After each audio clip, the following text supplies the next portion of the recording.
Good morning, शुभ सकाळ. हे आहे सकाळचं वातावरण गावाकडचं, खूप सुंदर.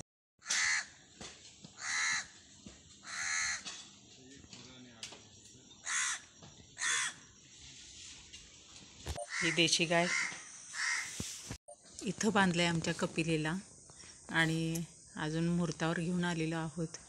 आता म्हाळाचा महिना, मग त्याआधी आपलं म्हटलं घेऊन येऊया म्हणून आणलेलं आहे. कपिला आतमध्ये कंटाळली म्हटल्यावर बाहेर बांध. हे आहे संध्याकाळचं व्ह्यूज.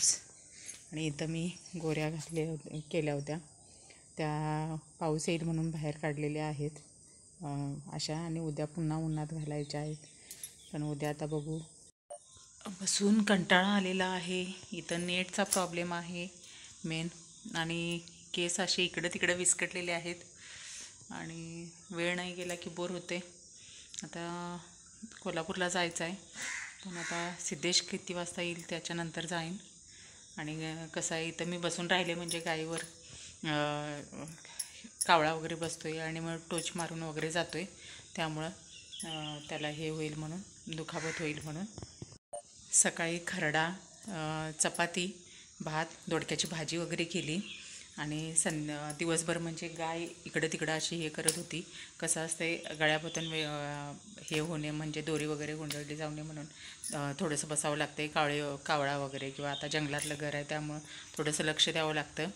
आणि बाकीचं चहा वगैरे देऊन आले मी तिकडं. आणि जाताना कसं घाईघाईत गेले आणि घाईघाईत आले आणि थांबले इथं. बघा प्राणी किती प्रामाणिक असतात. आता डॉगे आणि इथं कपिला बांधलेली आहे आणि कावळा तिच्या अंगावर बसायला नको म्हणून इथून तो पळत गेला, कावळा तिथं बसू नये म्हणून. छानच, म्हणजे इतके प्राणी पण प्रामाणिक असतात, माणसापेक्षाही प्राणी प्रामाणिक असतात. छानच. आणि मांजर असू दे किंवा कुत्रा असू दे, आमच्या आजूबाजूला आहे. आता मांजर पाळलं नव्हतं पण आलेलं आहे एक छोटं मांजर. आणि दूध भात वगैरे, आता त्याची प्लेट आहे. आमचा फिरत आहे कपिलेच्या.